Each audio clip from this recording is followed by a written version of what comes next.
আসসালামু আলাইকুম। আজকে আম্মু বানাবে মজাদার তরমুজ ও দুধের পুডিং। এটা খেতে অনেক মজা। তো চলুন দেখে আসি আম্মু এটা কিভাবে বানায়। তো প্রথমে আম্মু এখানে একটি প্যান বসিয়ে দিল আর দিয়ে দিল 2 কাপ তরমুজের রস। আম্মু এখানে তরমুজ ব্লেন্ড করে রস বানিয়ে নিয়েছে। এখন আম্মু দিবে 2 টেবিল চামচ চিনি, 1 টেবিল চামচ আগার আগার পাউডার আর দিয়ে দিল সামান্য রেড ফুড কালার। আপনারা চাইলে এটা স্কিপ করতে পারেন। এখন এগুলোকে ভালোভাবে মিশিয়ে নিতে হবে। এখন আমাদের চুলা জ্বালিয়ে নিতে হবে। এটাকে এখন 3 মিনিটের মতো রান্না করে নিতে হবে।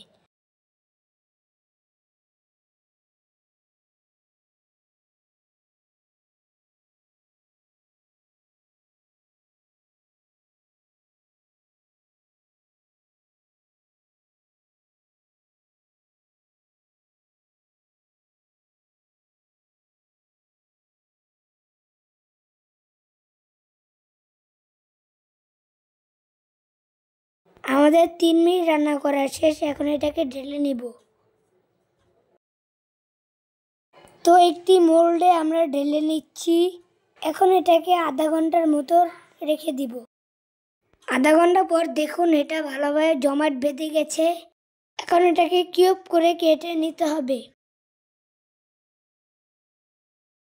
দেখুন আমরা কিউব করে কেটে নিয়েছি।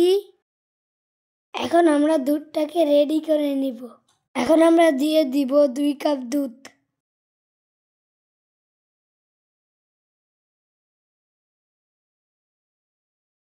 আর দিব 1/3 কাপ চিনি, 1 টেবিল চামচ আগার আগার পাউডার। এখন এগুলোকে ভালোভাবে মিশিয়ে নিতে হবে। এখন আমরা চুলাটাকে জ্বালিয়ে নিব আর এটাকেও 3 মিনিট রান্না করে নিতে হবে।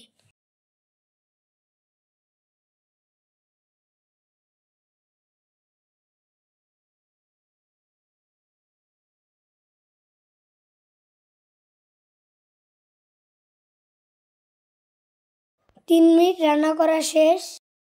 এখন এটাকে সেই আগের মোল্ডে ঢেলে দিতে হবে।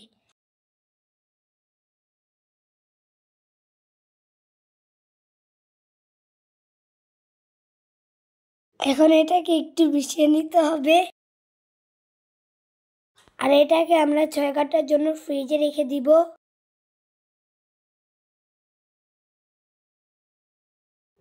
এখন আমরা এটাকে কিছুটা ঠান্ডা করে ফ্রিজে রেখে দিব।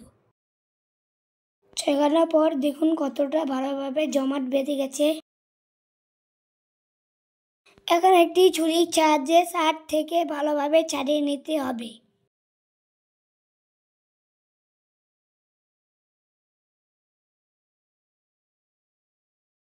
সাইড থেকে ছাড়ানো শেষ। এখন একটি বাটিতে এটাকে ঢেলে নিতে হবে।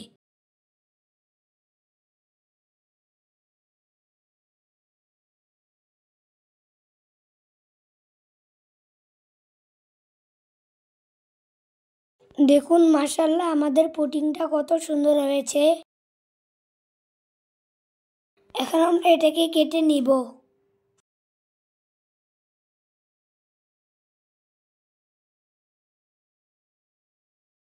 দেখুন আমাদের পুডিংটা কতটা পারফেক্ট হয়েছে। সারাদিন রোজা রেখে ইফতারে এমন ঠান্ডা ঠান্ডা পুডিং খেতে অনেক মজা লাগে। তো পুডিংটা কেটে দেখাচ্ছি। দেখুন এটা কতটা পারফেক্ট হয়েছে। সবাই এটা অবশ্যই বাসায় ট্রাই করবেন আর কমেন্টে জানাবেন কেমন হয়েছে। তো আজকে এ পর্যন্তই। ভালো থাকবেন, সুস্থ থাকবেন। আল্লাহ হাফেজ।